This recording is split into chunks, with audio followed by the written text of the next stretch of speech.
I used to think I would love to live here because the lifestyle is so incredible. It's such a lovely way of life. It's an outdoorsy life, isn't it? Yeah, it is. But I thought it would never be possible. We were very happy and content, had lovely jobs and a beautiful house and happy in England, but there was a kind of yearning for what's next, wasn't there?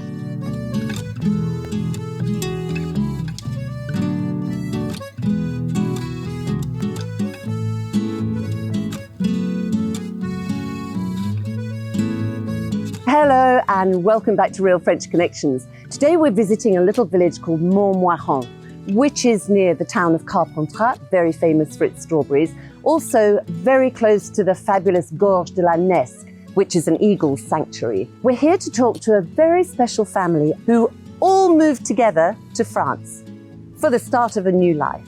They decided after researching to put in their own visa application, and unfortunately it was refused with no explanation from the consulate. Undaunted, they put it in again and it was refused again, and that's when they asked for our help. So it all ended up happily ever after. Let's go and find out why and how.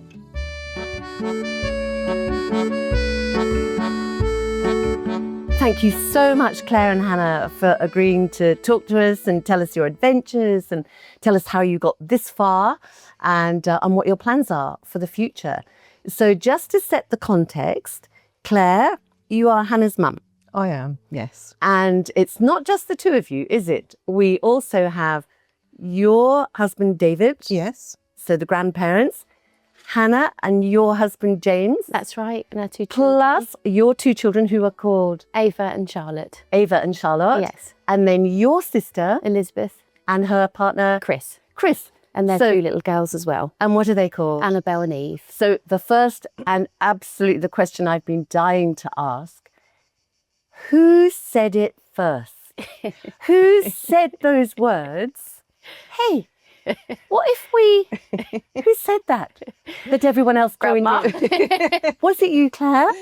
We've been coming to France for a lot of years. We had a touring caravan that we kept in right on the south coast, Right. didn't we, for Yeah. many years. And I've always loved it, loved France. Secretly, even Yes. back then, were you thinking, my dream would be to live in France with my whole family? Yes, that's what I always used to think. I used to think I would love to live here because the lifestyle is so incredible. It's such a lovely way of life. It's an outdoorsy life, isn't it? It is. But I thought it would never be possible because I did think that my son-in-laws would never want to change their careers and move. And then we were actually in Brittany on holiday, weren't we? Yeah. And it was one evening and James and Hannah were due to go back to the UK in the morning. Yeah. James said, "Oh, I really don't want to go home." And I thought, so there's hope. Yeah. He said, I think we should all just sell up and move here and start a business here. And I said, really? Really? Ears Do you mean pricked that? We were very happy and content, had lovely jobs and a beautiful house and happy in England, but there was a kind of yearning for what's next, wasn't there? Yeah. Yeah, so we had thoughts of, oh, should we buy somewhere else or move somewhere else and have a new challenge? Did you know where you were going to look? We knew it would be south. Yeah. And then we thought maybe the Aude region. But we've always loved Provence, haven't we? Yeah. So really, Parts in Provence. David and I did go and have a week and went to different places in that region. But as soon as we drove round and into the scenery changes, the trees change, the landscapes change, and you just think, no, this is going to be It's got to home. be here. Yeah. There are 10 of you. That meant 10 visas.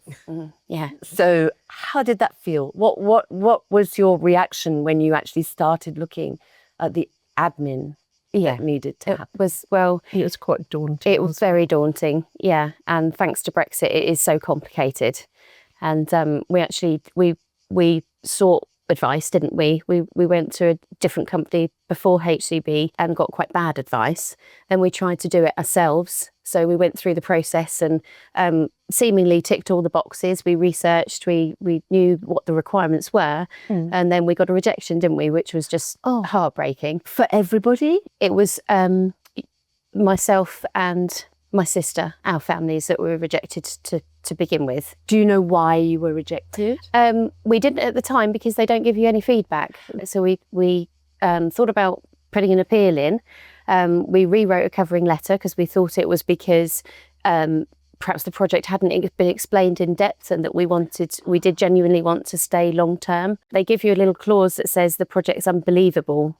So it was kind of what's unbelievable. We've sold our properties, we have money to support ourselves, we have our health insurance, the children had places in school reserved, they had school insurance, we bought an investment property for my sister and I to run as a jeet that the boys were going to renovate. So we were really sort of flabbergasted as to why it was. So we thought perhaps we hadn't explained it well enough. So we rewrote our covering letter, resubmitted and received another rejection.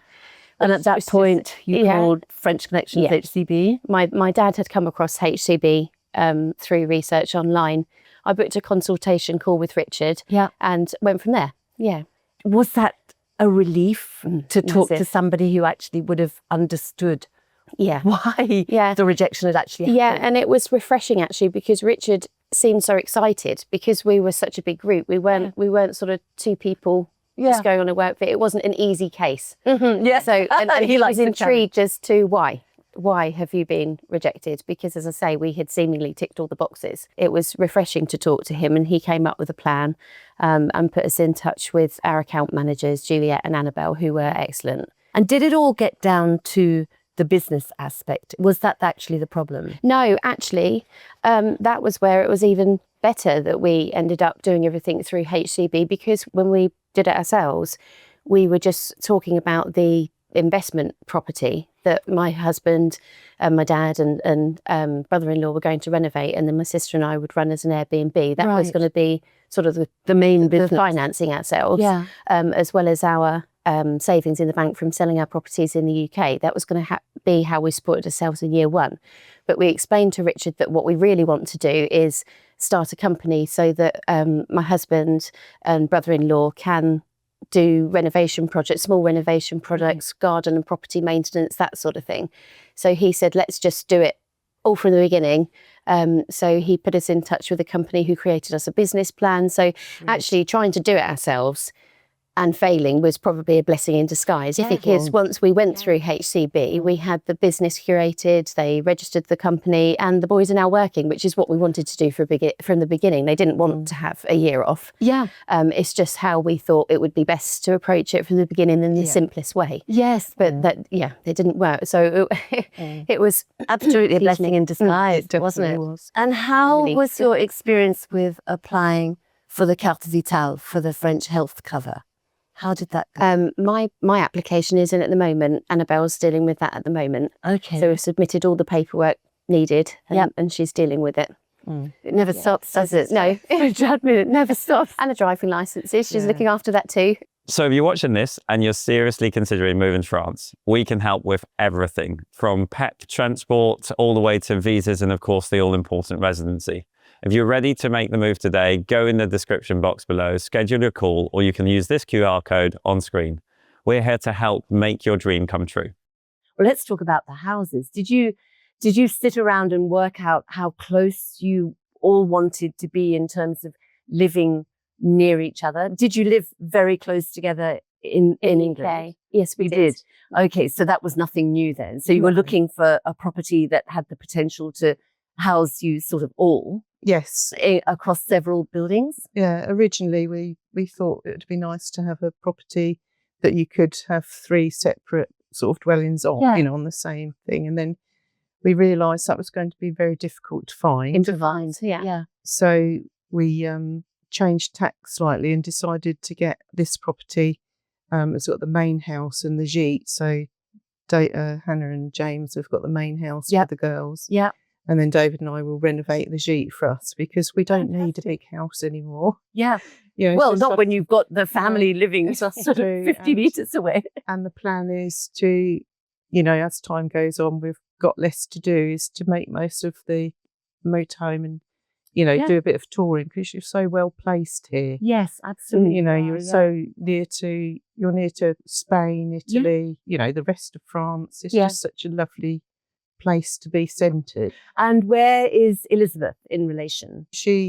That meant that we'd found this, Yeah. and she said, well, we're happy to have our, in being a nearby village. So then the hunt was on to find something. And they've bought a beautiful house, haven't they? In a lovely village. Yeah, de Fassol. Is that nearby? It's very nearby. Mhm. Yes, you could cycle there. Did you need HCB to help you with school application? Juliet was really kind. She just offered, and I gratefully accepted the help.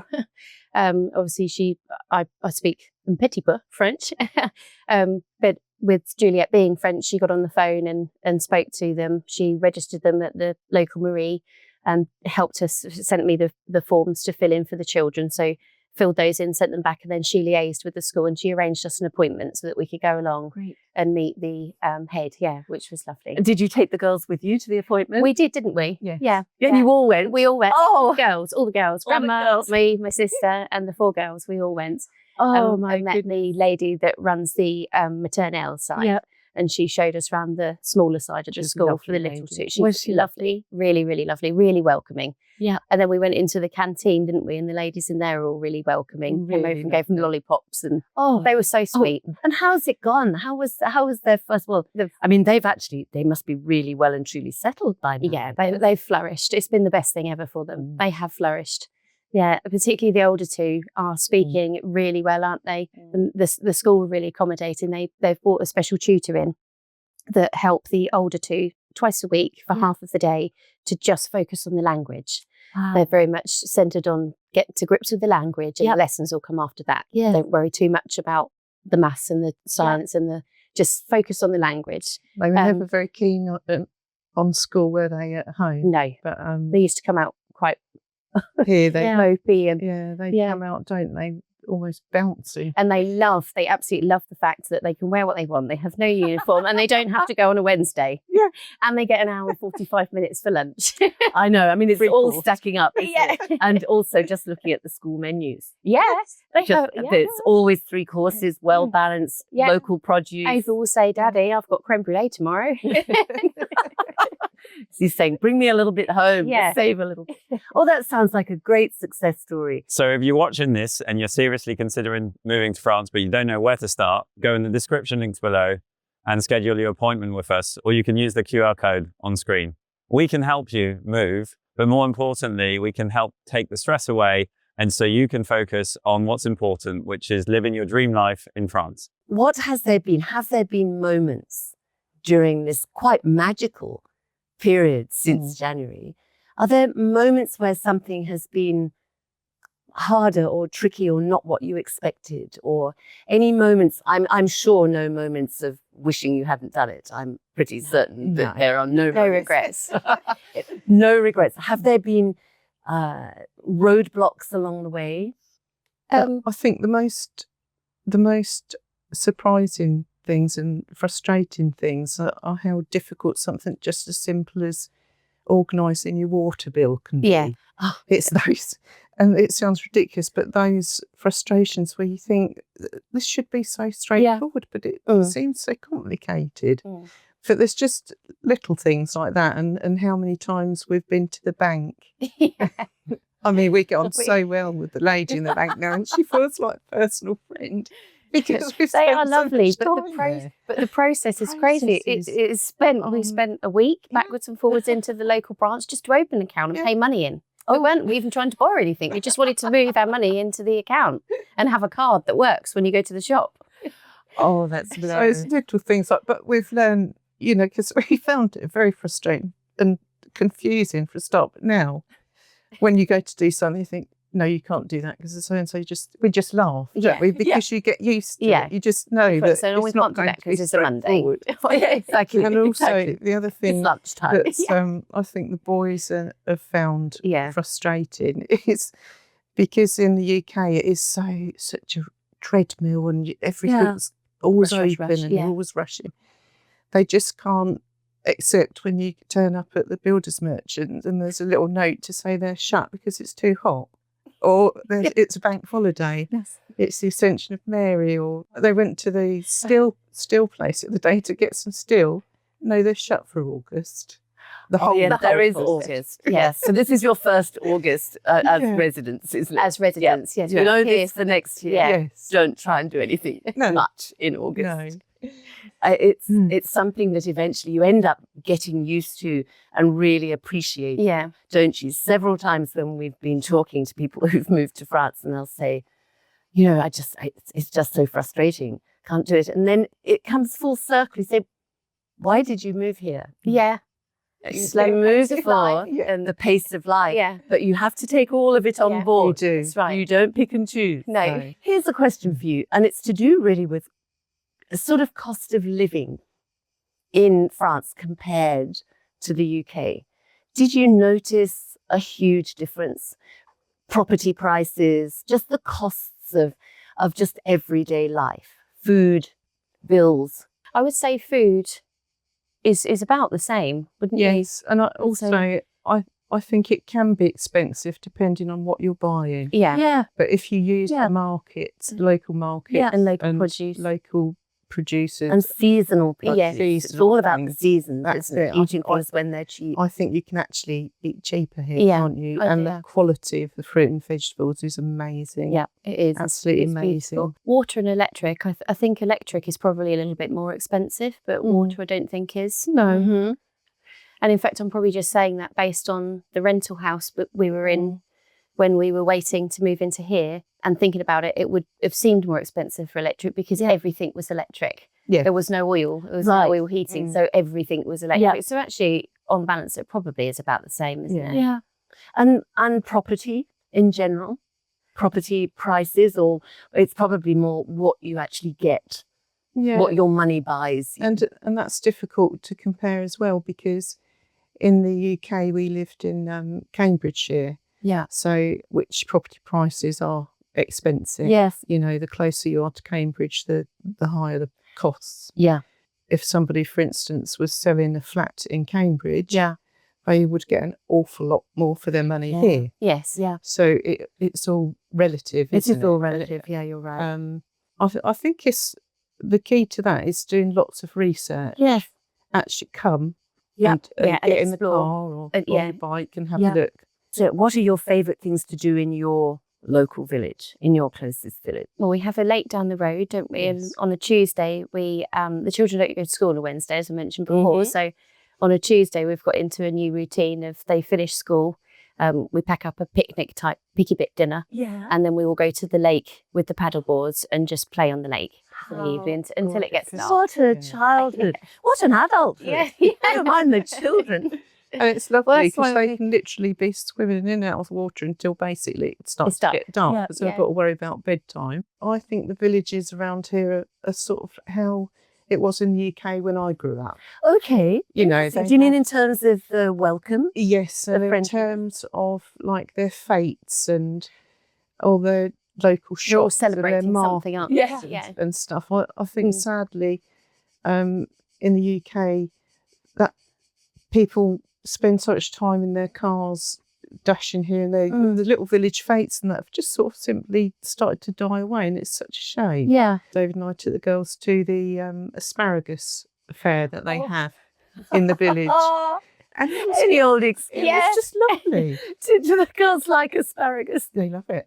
And it was fantastic. just, wasn't it? It was Bunches and amazing. bunches And of the strawberries asparagus. too. They were so lovely. They had all different stalls with local honey, you know, Yeah. fruit and vegetables. Figs, didn't they? Fig plants. Yeah, the fig festival was the other village, the other Caron, weekend in yes. Caron. Yeah, there's Yeah. anything. So you're going to them all? Yeah. Yeah. And the ladies in the local supermarket. Yeah, and they're you so- sort of go for your store cupboard type shopping. They're just a joy, aren't they? There's two particular ladies in a Yeah. local super U, and they just seem quite fascinated.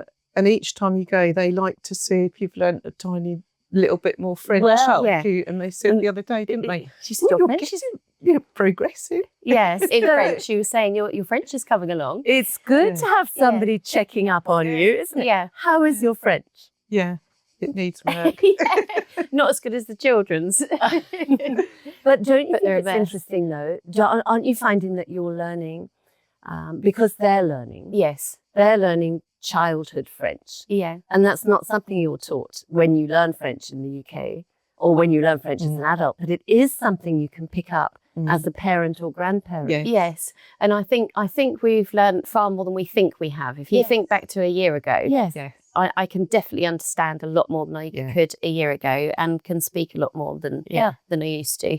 I said, Hannah, I've actually phoned up and ordered the oil. In French. Yeah. You're done. You're home. You're just home. That's as good as it You gets. think, no, you've got to take the wins when you. Yeah.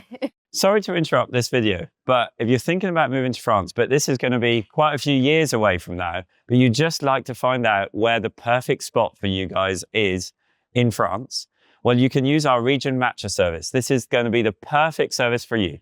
You're going to give us all of your information on what your hobbies are, what your kind of weather you like, what kind of activities you want to do. And our experts are going to match you with the 3 top regions and create a specific digital map so that you can review this and also have a call with myself for 45 minutes to discuss the region that we've matched you with and the reason why potentially this will work for you. So without any further ado, go in the description box or use the QR code to purchase your Region Matcher service.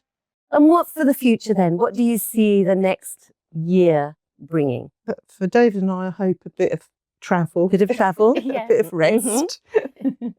But for you, there'll be all the renovations on the house. There'll be, our home renovations. We've got renovations to do here. My sister's house to do the extension. We'll carry on with our Airbnb, managing that, and to grow the boys' business as well. Yes. They've met several good clients recently, haven't they? They've taken on jobs for different people. They've got quite a large project coming up for a guy he's actually English. I met him via an expat group. Okay. He was relieved to find somebody English to help him because he doesn't speak any French. Right. To help him. He's inherited a house in a local village and he wants help looking after it. And so it needs some updates. So the boys are going to help with that. He was probably very relieved to find in fact. He was, yes, he was. Any last words about French Connections HCB that you would pass on to people who might be watching? Just don't who might try have got into that muddle? Yeah, don't try and do it yourself, really, for tax or for legal help or for the driving licenses. There's so many elements to it all, to the move, especially since Brexit, isn't there? So the most valuable thing for us is that they cover it all. And every person that we've spoken to at HCB have been really helpful, really understanding and professional. Episodes. So It's that background support system which is feeling looked invaluable. after. And I think some people might think, oh, well, I don't want to pay for advice or help. But services. that it's a false economy to try and do it on your own because, if you get rejected, you have to start all over Yeah, again. we learnt that the hard way. Experience. And it is very stressful, isn't it? It's incredibly stressful. It's incredibly stressful. I think it's a testament to us for how much we wanted it to hang in so long. I'm just really delighted that your dream came true. Yes. And that everybody was so eager to be part of it. It's a fabulous, huge, huge family story. I just love it. Just love it. Thank you for watching this episode of Real French Connections. We really hope you enjoyed it and enjoyed also looking around this fabulous region that this gorgeous family have chosen to make their home. If you're thinking of moving to France anytime soon, don't hesitate to get in touch. You'll find all the links below or flash your QR code. You'll also find links to Hannah and Elizabeth's Airbnb and also to James and Chris's new business venture. We'll see you next time.